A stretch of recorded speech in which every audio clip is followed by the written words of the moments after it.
আসসালামু আলাইকুম রহমতুল্লাহি বারাকাতু। আমার বয়স তখন 7। এক শীতের রাত, বাইরে কনকনে ঠান্ডা, কম্বলের ফাঁক গলেও পিনপিন করে ঠান্ডা অনুপ্রবেশ করছে। আব্বু বাসায় ছিলেন না। আম্মু ফজরের সময় ডাকতে এলেন, বাসা উঠো, নামাজ পড়ো। আমি মিথ্যা করে বললাম, নামাজ পড়েছি আম্মু। আম্মু তীক্ষ্ণ দৃষ্টিতে আমার দিকে তাকালেন, বুঝতে চেষ্টা করলেন সত্য বলছি কিনা।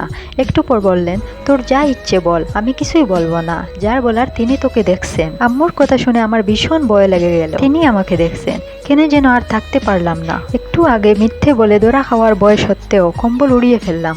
অজু সেরে নামাজে চলে গেলাম। আমার আম্মুকে এক লেখক তার বইয়ের উৎসর্গপত্রে কথাটা লিখেছেন, মায়ের একটা কথা তাকে সারা জীবনের জন্য নামাজি বানিয়ে দিয়েছে। আজীবন তাকে একটা বাক্য তাড়িয়ে ফিরেছে, তিনি তোকে দেখছেন। শুধু নামাজ নয়, অন্য কোনো পাপ করতে গেলেও মায়ের কথাটা তাকে পিছিয়ে দিয়েছে। আমরা সবাইও যেন ঠিক সেইভাবে ভাবি, তিনি আমাদেরকে দেখছেন। সেই ভাবনাটা আমাদেরকে অনেক গুনাহ থেকে বাঁচাতে পারে। ভিডিওটি ভালো লাগলে লাইক, কমেন্ট, শেয়ার করে অন্যকে জানার সুযোগ করে দিবেন। আসসালামু আলাইকুম রহমতুল্লাহি বারাকাতু।